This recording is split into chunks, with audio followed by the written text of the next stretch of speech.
Stává se pomalu tradicí, že každým rokem každá třída 2. stupně naší školy vytvoří prezentaci na zadané téma, které pak prezentujeme na internetu a také na našem školním informačním panelu ve vestibulu v nádraží v Návsi. Letos padl los na první prezentaci na naší třídu 6B. Vylosovaným tématem naší prezentace je, co se vám líbí a nelíbí na naší škole. Já jsem Týna. A já jsem Áďa. Jsme ze třídy 6B a provedeme vás na naší prezentaci. Dobrý den. No, líbí se mi práce s dětmi, zatím jsem s nimi spokojená, dobře se s nimi pracuje a líbí se mi i kolektiv, i musím pochválit náš pan ředitel. Na naší škole se mi líbí skoro všecko. Na škole je, myslím, že spoustu věcí, co se mi líbí, ale namátkou teďka, co se mi líbí, tak to je to, že děti mají po vyučování spoustu kroužků a bývala kdysi doba, kdy jsme museli děti ze školy nebo do školy prosit, aby tady zůstávali a dneska jim se vyhánět. Takže se mi líbí, že dětskám se líbí ve škole a že třeba odpoledne hrávají ping-pong, chodí do různých kroužků, takže ta mimoškolní aktivita se mi hodně líbí. Líbí se mi spoustu věcí a myslím, že hlavně dospělí lidé, učitelé, moje třída 6B, protože jsou fajn, zas je to taková pro mě trošku motivace, protože jsou to veselí žáci, pozitivní a myslím, že dokážou každého učitele nabít energii, hlavně mě, takže jsem docela spokojená. Na škole se mi líbí taková přátelská atmosféra. Že tady je život docela. Na škole se mi líbí spoustu věcí, jsou tady příjemní kolegové a moc hodné děti. Co se mi líbí na škole, tak líbí se mi, že tady máme spoustu dětí, které jsou zvídavé, chytré a mají touhu se dále učit, vzdělávat. Na škole se mi líbí, že má spoustu kroužků pro děti a že většina dětí sem chodí ráda. Na škole se mi hodně věcí líbí, určitě žáci, kolegové jsou taky super, vedení je vynikající, výzdoba, hodně věcí, skoro všechno. Na škole, co se mi líbí? Tak celkově se mi líbí celá škola, je to taková rodinná škola a jinak děti tady jsou docela hodné, hodnější myslím než ve městech. Celá naše škola se mi líbí. Mnoho věcí. Nejvíce se mi líbí asi přestávky. Na škole se mi nejvíc líbí, že se můžeme učit i jinýma jazykama. Zvířata naše. Líbí se mi tady kamarádky. Mně se například líbí, že máme velké hřiště oproti jiným školám. Fakt? Mně se zase líbí zařízená hudebna a jiné učebny. Nelíbí se mi moc to brzké stávání, no a taky chování některých žáků. Akorát jedna věc se mi nelíbí a to, jak se vyjadřují žáci a že taky někdy poškozují majetek a to, co žáci, kteří rádi něco vyrábějí, takže to zničí. Co se mi nelíbí, v porovnání s námi, když jsem chodil já do školy, tak si myslím, že dneska žáci se méně učí, nebo spíš nemají takovou pevnější vůli, jak jsme bývali my. Takže dneska ten prospěch těch žáků je takový horší, než býval, takže to se mi třeba nelíbí, že by se mohli více učit. Nelíbím. Já nenacházím žádné nějaké vady, kazy ani nedostatky. Já myslím, že jinak bych nedojížděla takovou dálku do práce, protože se mi líbí všecko.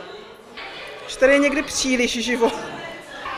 Nelíbí se mi, spíš mě trošku mrzí, že děti jsou někdy takové lenivé. Nelíbí se mi chování některých žáků.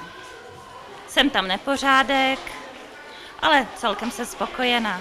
Na škole se mi nelíbí chování některých dětí, které si neváží toho, co jim škola poskytuje a baví se třeba tím, že vyhazují celé roličky toaletního papíru do záchodu. Tak nelíbí. Většina se mi tady líbí. Tělocvičnu bych vyměnila. To nic, není nic, co by se mi nelíbilo. Tak.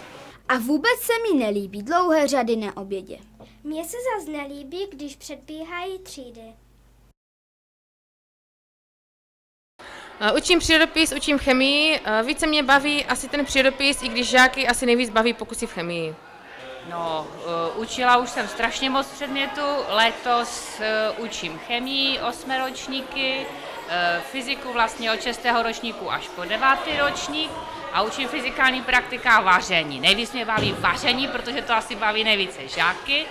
Já učím anglický jazyk v 8. 9. třídách a rozumím baví, učení mě baví strašně moc. Tak kdysi na základní škole jsem měla zálibu v zeměpise, ráda mám cestování, tak asi bych možná ten zeměpis. Letos neučím výtvarnou výchovu a chtěla bych ji učit zase. Vyučuju výtvarné výchovy a čtení a potom pracuji ve školní družině. Určitě mě to baví. Tak já učím matematiku, učím finanční gramotnost a výtvarnou výchovu. A určitě mě to baví, proto jsem si to povolání taky zvolila. Učím na 1. stupni všechny předměty, kromě anglického jazyka a nejvíc mě asi baví matematika. Učím matematiku, tělocvik, pracovní činnosti a sportovní výchovu. Matematika mě baví nejvíce. Tak učím úplně všechno, protože učím na 1. stupni a co mě baví, baví mě asi výtvarka. Učím český jazyk, hlavně český jazyk v tomto školním roce a moc mě baví. Mě baví tělocvik, výtvarka a občanská výchova. Mě nejvíc baví angličtina. Hudebka. Nejvíc mě baví matematika. Nejsem učitel, tak nevím, no.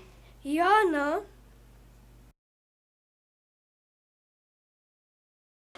Já bych ředitelkou být nikdy nechtěla, protože to je tolik starostí a tolik problémů, že bych si to na tuhle hlavu všechno vzít fakt nechtěla, takže radši nic. Kdybych byla ředitelka, to se asi nemůže nikdy stát, protože už mě hodně let a takovou kupu starostí, co mám pan ředitel, bych si na hlavu nikdy neposadila. Ředitel bych nebyla, ani bych nechtěla být. A co bych změnila, asi nic. Já nevím, mně se škola líbí taková, jaká je, moc bych to neměnil, akorát novou tělocvičnu bychom potřebovali a to je, myslím, všechno. Ředitelkou bych být nechtěla, protože to je hodně práce. A na této škole bych nezměnila nic, myslím, že tady to funguje moc dobře. Na naší škole v Navsi bych nezměnila vůbec nic. Určitě, kdybych měla ne ani ředitelkou, jako spíš nějakým kouzelníkem, bych zvětšila tělocvičnu a lépe vybavila.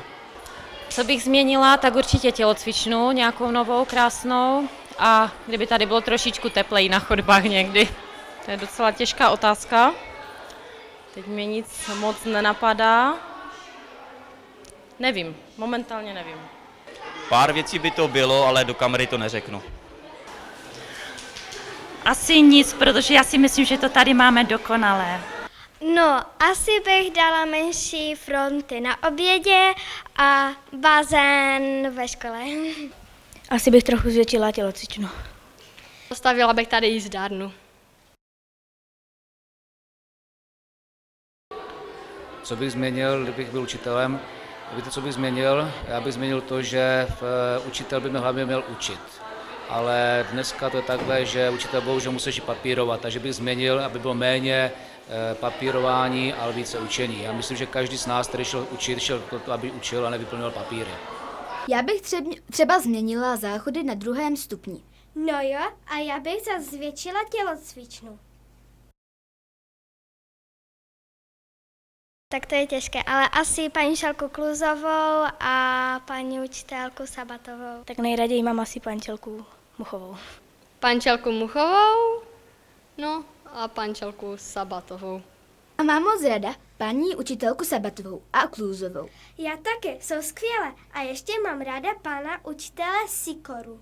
Věříme, že se vám naše prezentace líbila a děkujeme za zhlédnutí. S přáním příjemné cesty či zbytku dne se s váma loučí Áďa a Týna. A také zbytek třídy 6. B. Naschledanou.